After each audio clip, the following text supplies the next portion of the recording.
He's like, I don't think this tree's worth it. No, I didn't expect what we're ending up with.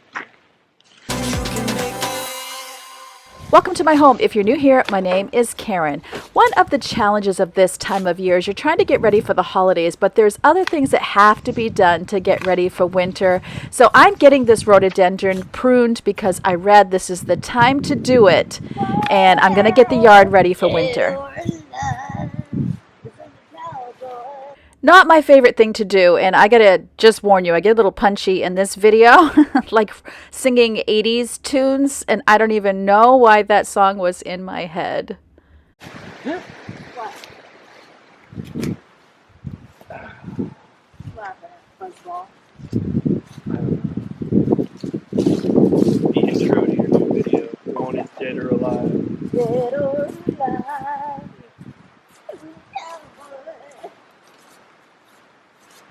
Where should I cut it on this guy?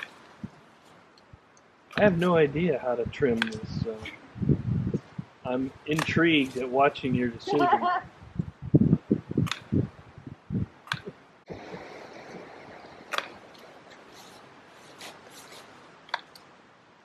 And I suppose it's like cutting a bonsai tree. Close your eyes. Bonsai!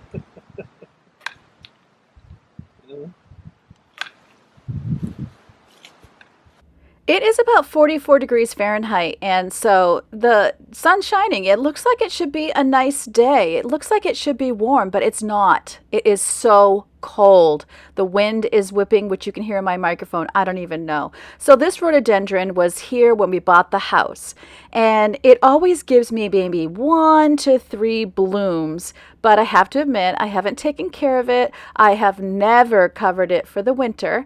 So there have been years where I have said where maybe it didn't bloom for like 2-3 years, and I thought, okay, this year if it doesn't bloom, I am digging this thing out. We're getting rid of it. And wouldn't you know, it would give me like 1 bloom. And then I would think, okay, well, I did say it needed to give me a bloom, and it did. So I guess we're stuck with it for another year.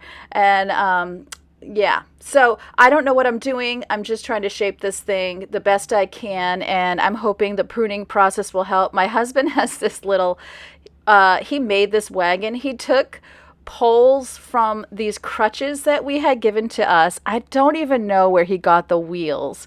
And he put this thing together, and it really cracks me up. And what's really funny that you don't know is when I start putting the branches on, he's like, don't, you're going to start, they're all going to start falling. Let me do it. And I don't know why there was one right way to put branches on a little homemade cart, but okay, it's fine. Look at all the leaves everywhere. It is a carpet of thick leaves, and it's the same all the way around the house. We do have somebody who is going to clear the leaves out for us, and they're going to do it next weekend, and I'm super excited about it. I just pray that it doesn't get a covering of snow on it before they come. We've had somebody come the past 2 years, but they always just blew the leaves into the woods, and we're on a half-acre lot, and everybody around us is also on a half-acre lot. There's really not a ton of room, so this time the leaves are going to be taken away, which I am super excited about. My fingerless gloves, aren't they cute? Those fingerless gloves are something I had gotten. I was actually a Facebook ad. I've never bought things from a Facebook ad before, so I have no idea where I got them. I got them to put in the girls' stockings, but there was one extra, so I took them. They were really because the girls always feel like it's cold. At least my younger 3 girls feel like it's cold in the house all the time. So I had got them so they could put them on and do their schoolwork. So they're really not that warm. Definitely not for outside.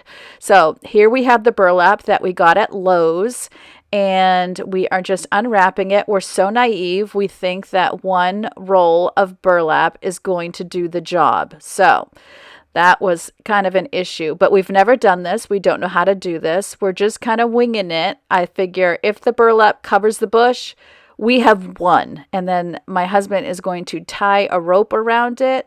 My idea was to put rocks down on the bottom of the burlap to hold it onto the ground, but we'll see how the rope works. I could always still, I mean, we got tons of rocks. This is, you know, we have rock-bound coasts, and that's no joke. And I'm not even on the coast, but Maine is just filled with ledge. You don't get very far down in the ground before you hit ledge. I'm surprised that New Hampshire's a granite state, because I think we could probably pass for a granite state too, but maybe we didn't want to be a granite state. I don't know, but I could definitely find rocks anywhere. Let me know if you think that would work better. That was quick. So you need at least one more to cover this tree. You may want two more. Right. He's like, I don't think this tree's worth it. No, I didn't expect what we're ending up with. Anyway, Be my thumbnail. so, yeah. Those are all my crazy YouTuber faces, so you're welcome. I'm sure that was quite entertaining. I'm cold. Okay, yeah. So hold the end of the rope. It's a good video of you standing there. Action packed. Action packed. Okay, now stay where you are, but we're gonna have to try to keep it up in the air a little bit.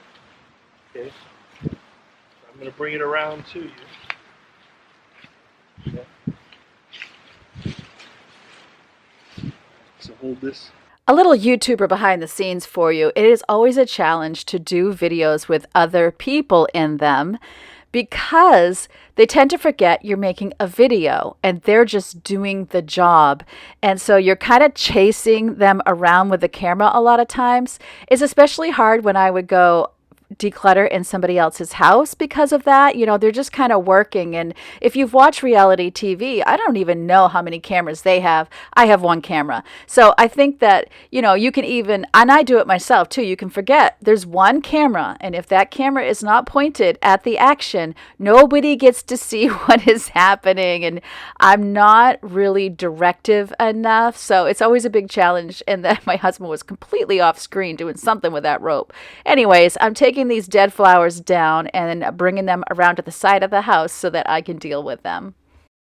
Okay, so my idea is to dump the plants and save the pots for next year, especially since these are hanging. Because I wanted hangers and I couldn't find them left. I have one side off, so you can dump it on that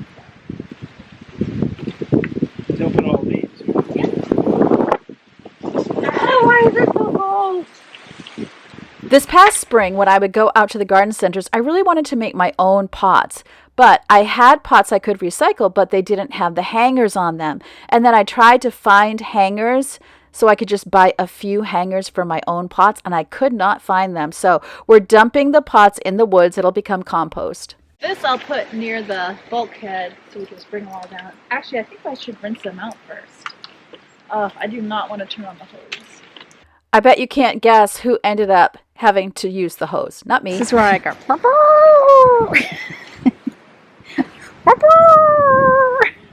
I don't know. Make a chuckle noises. So, yeah, I'm going to dump them in the woods and then save the pot.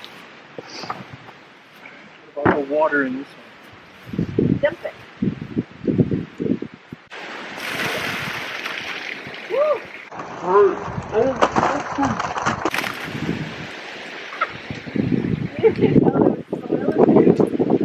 I knew there was soil in there. I didn't think it would come all with the water. I was hoping it would hold on a bit, but this obviously, these are waterlogged. Yeah. So, not much you can do about that. Wow. That's my stubborn tomato plant. So I'll empty these. Even through frost.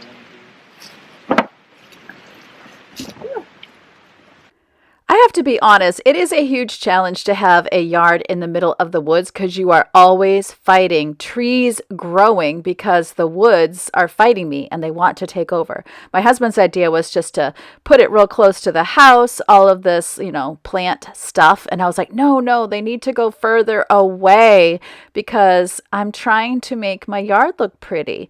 Oh my goodness. It is such a challenge to actually have a yard here between all the pine spills and killing my grass and then, trees trying to grow up in the middle of everything. Whenever I watch Jody Dunn cleaning her yard, if you are a watcher of Jody Dunn, I'm just mesmerized by her cleaning up her yard. But I'm like, girl, I feel you. And here you're going to see, I am so punchy. I'm literally laughing at everything I can. Reasons to follow him with the camera.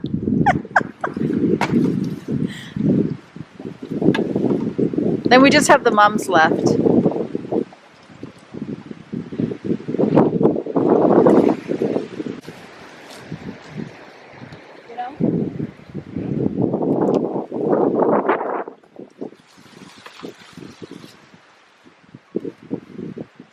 I feel like you should hit the like button if you notice how unendingly patient my husband is with me. So now the poor guy, I had bought this head to the hose this year, but I'm sure I found it somewhere very inexpensively, maybe a dollar store, maybe Dollar General, maybe Family Dollar if I was feeling really pricey. And the thing is already broken. And so he was like, I'm going to fix it. And this was like a half-hour process. I was honestly ready to lose my mind.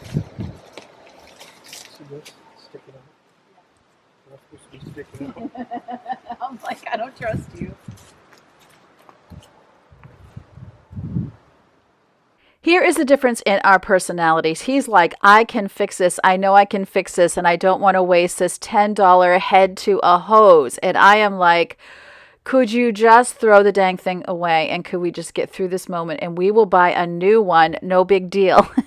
I cut out 95% of this footage and then I sped up what was left because he was determined that he was going to get this thing fixed and I wanted to finish so that I could go to Lowe's and find more burlap, which you'll find out later it wasn't the best idea either. And then he realized I was in a hurry, so he started clearing things from the front yard. And I'm like, dude, I didn't even know you were doing that. I'm making a video.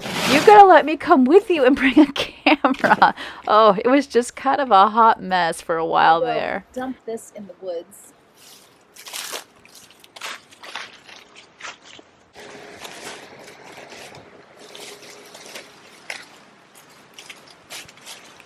This goes with other wood. This will go with like kindling for next year for fires. I was gonna burn it today, but who's got energy for that? Luckily, Robin and I are like a couple of old people. We always have been. Ever since we met, honestly, we would just have this little low-lying bickering that we don't take overly seriously. Half the time we're bickering, half the time we're laughing at each other, and there's probably about 60 seconds in between the two. We don't take each other overly seriously. So sometimes when I'm editing, like I know we weren't in the best mood out here. It is freezing cold. The wind is whipping.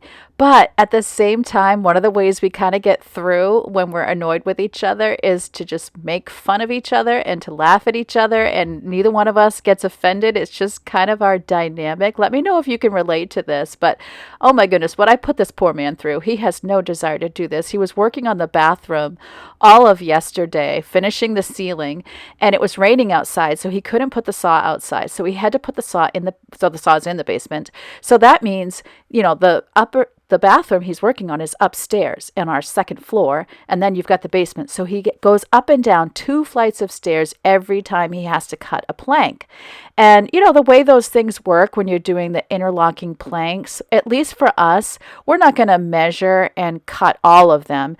We kind of measure as we go, and you cut as you go. He probably went up and down those stairs. I don't even know, like 30 times at least. Then your arms are up over your head the whole time. And then the next day, his wife decides when he gets home, after church, hey, I have a great idea.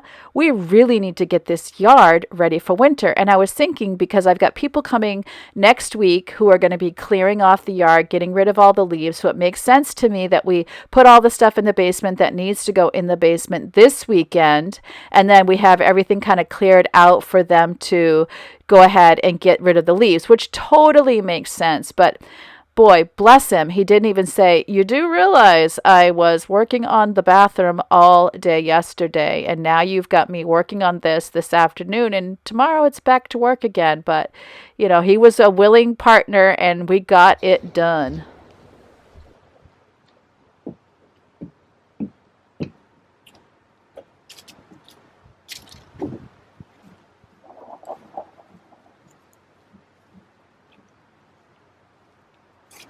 You do have this. We can wrap the tree in that. I don't know. He had found some of that stuff that you lay on the ground so that weeds don't come up, and he thought we could wrap that tree or that rhododendron bush in that. And I was like, yeah, no. So I don't know if you noticed, but when I put that brown chair down, it fell over. Well, you know how I tend to like chuck cans down the stairs in the basement? He was pretty sure I had just chucked the chair, but I didn't. It just fell over. The nice thing about these.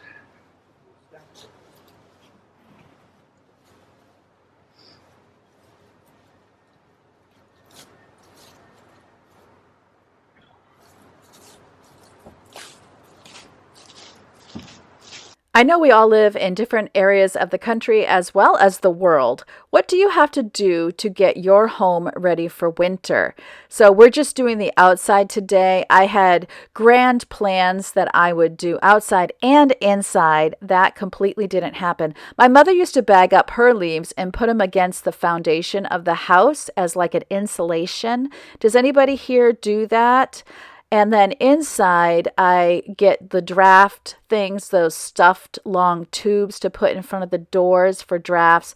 I also usually put plastic over the windows, which I absolutely hate. I don't like having plastic over the windows, but it does help. If I could afford it, I've read that the honeycomb blinds are the best blinds to keep heat or coolness in, depending on whether you want coolness in or heat in. And I found they're pretty expensive. So I would like to do that over time. I don't know if I can do that this year. Things are kind of tight this year. I'm sure you're feeling that too. All of us are feeling just the economy being, you know, a little bit pricey, a little bit hard to afford things. So this is the bird feeder I had in the front, and we're just dumping it out. I'm sure some animal will find it, probably squirrels and chipmunks, and get a nice little meal. I'm keeping up the bird feeder that has the camera on it because right now I'm just enjoying it. If I'm not home and somebody comes into the driveway, I see it on my phone, or if somebody's leaving. So I'm just loving the security of that, where it's pointed at the front doors. So I'm going to leave that up as much as I can. And I'm really thinking I would like to buy an outdoor camera that is weather safe, that I could use in the cold. I think my husband is asking me where to put things or where I want things. Honestly, I'm sad to see things going in the basement. You can imagine. You work so hard to declutter, but I really have nowhere else to put these things. And we're going to have to put those 3 kayaks down there too. Oy vey. I have already kind of warned my husband, we need to do another layer of decluttering. We need to really think, if I move, is this coming? And start parting with some things that are just very sad to get rid of, quite honestly. I had bought 3 hyssop plants, and they were on clearance for $10 a piece. I'm hoping they get big next year. I read online that you should cut them down to the ground and then mulch over top. So that is what we're doing right now. We had some mulch that we had bought, oh my goodness, 2 or 3 years ago that I never used on the gardens. I'm hoping it's okay because it is stained black. I'm assuming it wasn't black to begin with. It's definitely not organic, but it will cover the plants. You know, things add up quickly, and you just can't always go out and buy whatever you need or whatever you think you need. You got to work with what you got and just hope for the best. So the good news about this is because I had had it so long, it was really broken down. Like, I remember using other bags of this on my front gardens, and it was much bigger chunks when I bought it, and it was much smaller. So I kind of felt like that was a good thing. I'm not covering it with the leaves because where people are going to be coming in clearing out leaves, I want them to see that these are actually plants. And then I might decide to do a second layer of leaves over the top of the mulch. You can give me your opinion. I am not a gardener. I am not someone who does a great job. I would love to learn it. I want to be a gardener. It's like my fantasy self. myself. We used to have super fertile soil in our previous house, so I thought I was a gardener because you could just throw a clipping on the ground and it would grow, and that is no lie. I found lilies like literally everywhere, and when I would prune something and throw it down, I'm not kidding you, it would grow. We just had the most fertile soil ever. It was absolutely amazing. Okay, it's cold. Let's cook. Our church had a pie night, and I decided that I would share what I made with you because if you celebrate American Thanksgiving, it is the perfect recipe for leftovers. In this recipe, I'm actually using chicken thighs. Any meat that gives you a good amount of gravy, juice, whatever, would work great in this recipe. I've done it before with ground beef. But just let me warn you ahead of time, this is not a low-carb meal. It has pie crust, it has potatoes, it has carrots, so it's not low-carb. If you skipped the pie crust and did it as a stew and you substituted out the vegetable for low-carb vegetables, you could easily make it into a low-carb recipe. But if you do, your normal turkey, American Thanksgiving meal, then just taking the vegetables you had that day, throwing them in a 9x13 with the turkey and the gravy and the stuffing, and throwing a pie crust over it, and you got yourself a really great supper. So this I'm doing with chicken thighs. I don't have any cooked vegetables because I'm not doing this with leftovers. So I'm going to show you how to do this in one pan so that you don't have a huge mess. I'm giving it a good spray with some avocado oil to help the chicken not to stick on the bottom, just to give it a good head start. And I am using a family pack of chicken thighs, which is pretty economical, and since it's skinless and boneless, super easy to use. So I'm going to put these into my pot and get them cooking on medium, and that way they can start producing a good amount of juice. That's the good thing about using chicken thighs. And I'm just hitting it with salt and pepper. I'm not measuring, just giving it a good sprinkle. And then I'm going to cover it up and just let it cook while I get my vegetables ready. For vegetables, I'm going to be using potatoes, carrots, and onion. And as usual, I am using a red onion just because that tends to be what we have in the house. I think traditionally it would be more likely that someone would use a yellow onion. So I'm taking my potatoes and I'm filling up that 9x13. And just to kind of give myself a measurement of how many potatoes to use, normally I would use 1 potato for each person if I knew how many people were going to be there, as well as my rule of thumb for meat is usually a ½ pound per person no matter what I'm doing. But once you cook these, it's not going to take as much space, so I know I'll have plenty of room for the carrots. And I ended up deciding on using the 2 ½ pound bags I have, so I ended up using about 4 pounds of potatoes. I'm getting the potatoes peeled and cubed, and look at my face. I do love, I get great entertainment from seeing all the little facial expressions that I make on these videos, and when I'm cutting, I'm definitely kind of using my mouth to help me peel those potatoes, I think. I'm just using a cheap paring knife, so yes, I realize the knife is coming toward me, which is a big rule breaker, but trust me, it would take a lot of work for me to cut myself with this particular knife. As far as the size of the potato, it really doesn't matter. It's whatever your preference is. A lot of people like having small pieces. A lot of people like having big pieces. I knew at this church supper my youngest was going, and she was like, please make sure there's a lot of potatoes in this pie. And she does not like chicken thighs. She doesn't really like dark meat. So what I did was when I put the pie all together, I put the meat across the top, and I told her all you gotta do is scrape across the top and all of that meat will be gone. This was a big go-to meal growing up, and it was my mother's idea that instead of lining the bottom of the 9x13 with pie crust also, she would just drape it across the top. So I got that deep dish idea from her, and it does make it so much easier. You'll even see me piecemeal the pie crust. It doesn't matter. It all tastes the same. And I'm putting the potatoes in this strainer because that way it'll be easy to rinse them off before I start cutting them up. I set aside my potatoes to do the carrots, and if I had it to do over again, I would have done the carrots first because, you know, it doesn't take very long for your potatoes to brown, but I could have put the potatoes in cold water and that would have stopped it. It ended up being fine. Usually I always do the onion last because if onion is being kept separate, which it's not in this case, but the taste of the onion from the cutting board gets on all the other vegetables. Anyways, I'm using one of those vegetable peelers that has a double blade so I can go up and down, and it just peels it so much faster. This was a cheap one that I got at the grocery store, but I have to say I really appreciate having it because it peels in both directions, and especially since I am left-handed, that's always a good thing to have. But it's also good because you can just scrape up and down and get them peeled really, really fast. I'm cutting the carrots with a Pampered Chef garnisher, and the beauty of a garnisher is you don't need as much push. You don't need as much strength to cut things. It gives it that nice pretty little wave too, like frozen carrots has, but mostly it's really great because it's not as hard on your wrists. So if you have a hard time with your hands, it might do you well to get something like this. I'm sure that there's other places that sell them, not just Pampered Chef. Look at, isn't that just so satisfying?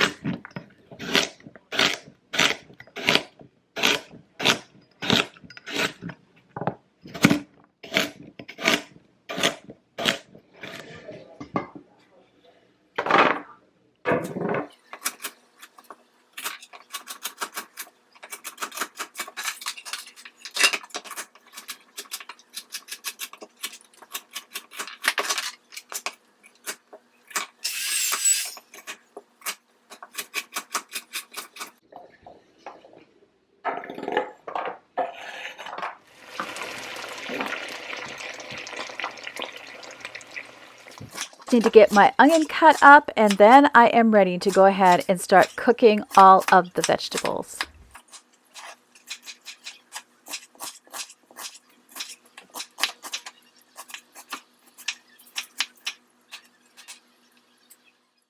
As you can see, I took the chicken out and I put it on that cutting board beside me. I'm going to cover it with tin foil just to make sure, you know, nothing gets on it or anything. But it's got all those great bits and all that great juice in there that I can saute my onion in, and then I can add the carrots and the potatoes. So let's get the onion in the pan.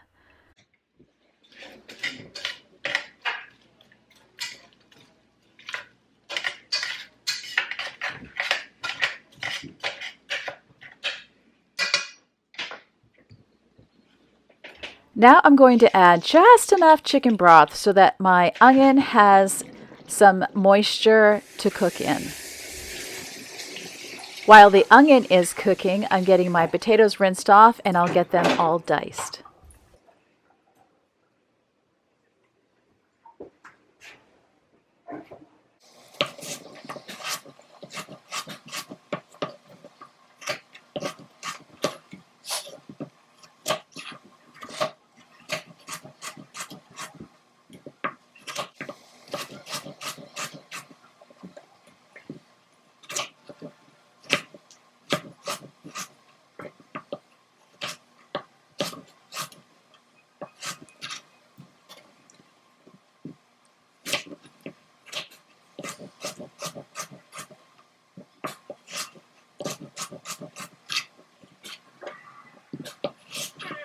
Partway through cutting my potatoes, I realized that the onions were done, so I threw the carrots in and more of the broth, almost covering the carrots. I don't want to have too much moisture in there because I want to be able to reduce it and then thicken it for the gravy.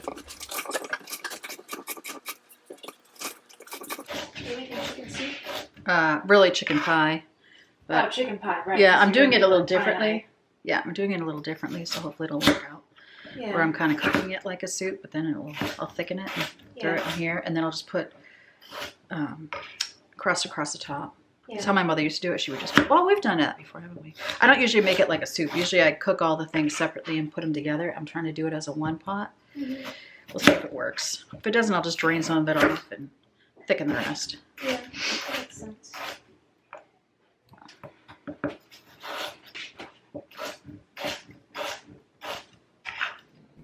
Now I take my designer pot holder and I open the lid so that I can add my potatoes.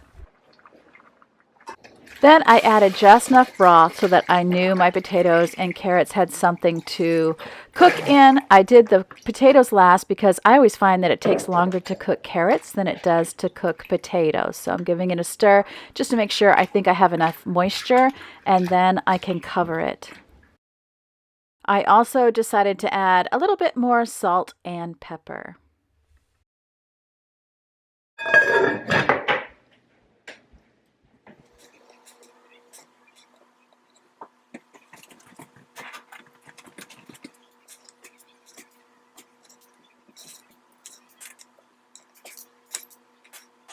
I had to leave that sound in because I thought it sounded so funny when I would walk away and walk back. I've noticed from editing that the shoes I have, they're fairly new and they're very loud on the floors, and I can't really figure out why. But all I'm doing here is I'm getting the chicken cut up, and I'll cover it with some tin foil. And the reason I took it out of the broth is because I have had it happen before where the chicken could just cook itself away, and then it's almost like little tiny shreds. So while everything's cooking, I'm going to show you the bathroom. Whoa. Oh, the lighting. Why? Here we go. Okay, when the camera brightened right there, that's when you see the true coastal color that it is.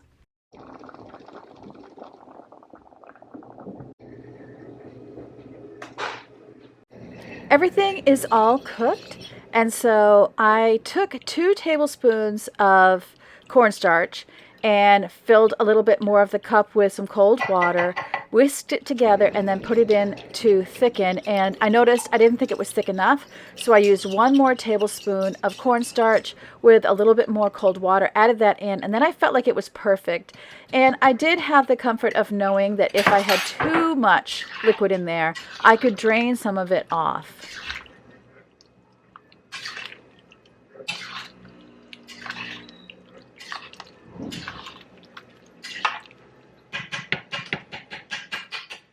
Now it's ready for me to just scoop into my pie plate. So as you notice, as I'm scooping, I'm leaving some of that juice behind. This actually worked out perfectly. I have a daughter who is gluten-free, and so that's one reason I began thickening with cornstarch instead of flour. And it ended up I liked it better because you don't have to use as much. But I have too much filling here, and so I am going to leave the rest there for her to have for supper without the pie crust, and she can just eat it as a stew, and that worked out really well too.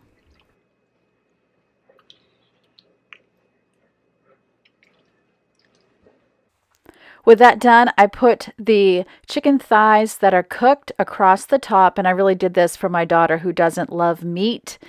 And I thought the people that love the meat, they can have the meat, and then she could have it without the meat.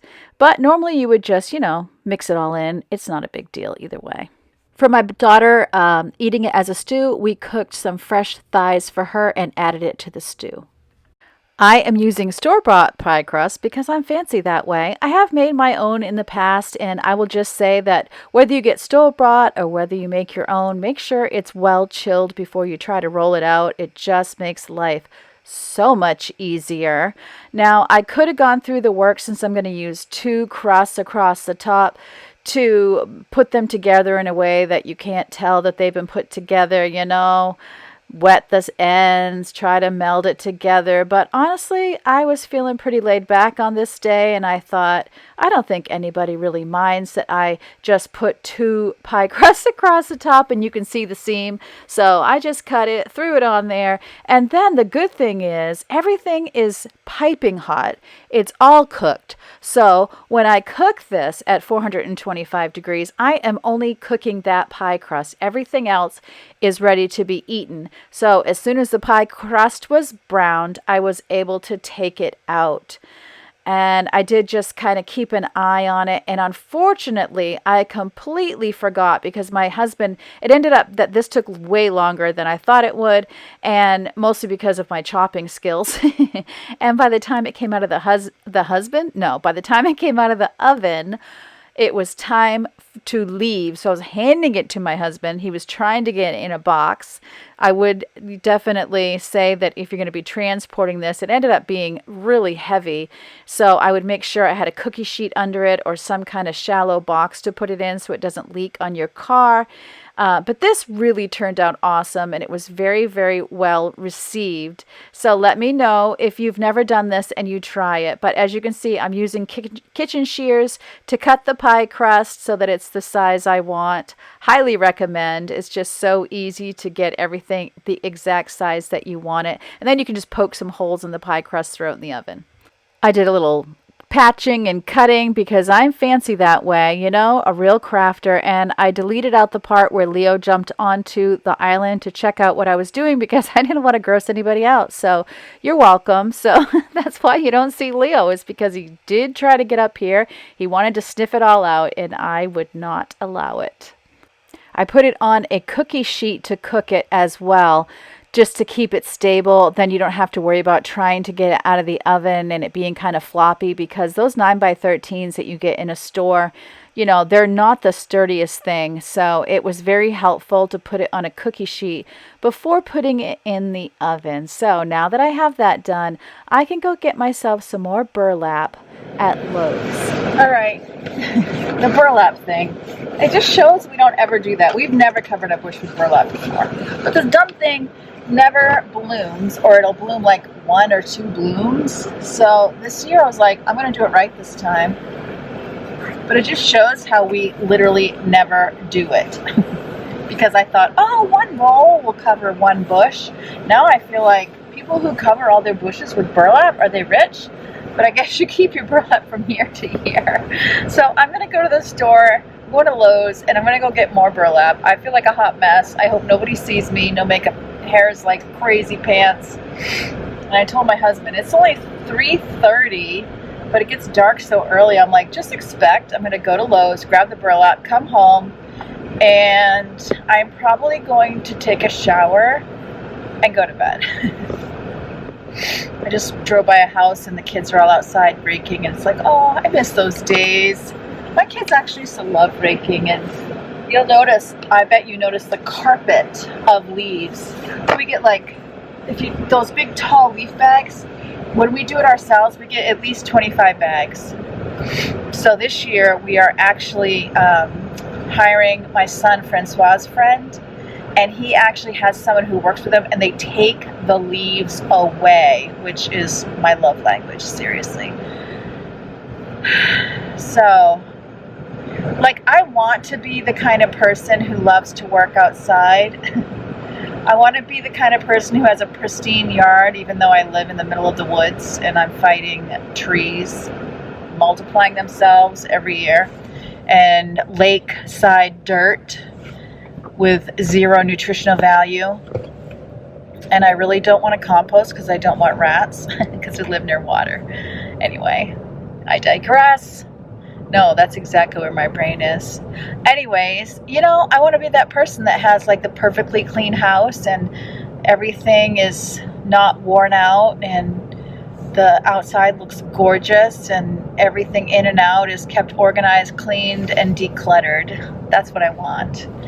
And I sometimes wonder if I'm just making myself feel badly over an expectation that's not realistic. So, give me your thoughts in the comments. Can you relate? That's why I think I like the method of housing where, not housing, but you know how Clutterbug has that test, and I'm a ladybug. I want to see everything is hidden. But really that's why, it's like, I just want everything to look good, look clean, and I don't know, to not have a lot of visual clutter. Anyway, I feel like I'm a little on the negative side, so I'm gonna go to Lowe's and focus on the positive. I'm getting burlap. We're gonna finish ripping that bush, and it's gonna have so many blooms next year. Like, I'm pruning it like, I don't think I'm doing this right. I don't even know what I'm doing. But, oh well, you can always learn, right? So, off we go. Wouldn't you know, I drove a half an hour to Lowe's and they didn't have any burlap. Wah, wah, wah. So I very dejectedly drove home. And the next day, which is actually today, my husband and I went out to lunch, and then we stopped at Ace Hardware, which was closed the day before when I went. And fortunately they had burlap there, so I was able to get 2 more rolls of burlap, and now we can finish covering that problem child rhododendron of mine. Okay, cover the bush part 2. And I'd like to know, you who cover your bushes every winter, how much burlap do you buy to cover all your shrubs? One shrub, I have 3 rolls. I don't get it. So yeah, this comes with a warning. We are not the how to do it channel. This is the how we did it channel. And oftentimes I learn from you all, and I appreciate all of you. I thank you so much for spending your time with me. And I thank all of you who comment. I thank those of you who have subscribed. It means so much to me as we see the subscriber count slowly climb higher and higher. I love YouTube so much. I love you all so much. And I love the friendships that we have developed here. It means so much to me. Sometimes I have more time to answer comments than other times, but I do get to reading them, and I do love each and every one, and I definitely answer all those that I have time to answer. I've been trying to get up a video every other day, so that does put me in a bit more of a time crunch with the other things, but I'm just loving it. It's really super motivating, and it's helping me to get things done around the house as I plan content for you so that I can motivate and encourage you. It ends up giving me the motivation to get things done, and so YouTube is putting a video up just about now, or maybe in the next 10 seconds, that they think that you'll enjoy, that maybe you haven't seen yet. So you can click on that. I'll meet you over there. If you're new and this was valuable to you and motivating, then click on the subscribe button if you haven't already, and then YouTube will let you know whenever I upload a new video. I hope all of you in the United States have an amazing Thanksgiving, and I hope you always remember that God loves you and I love you too, and I can't wait to see you next time.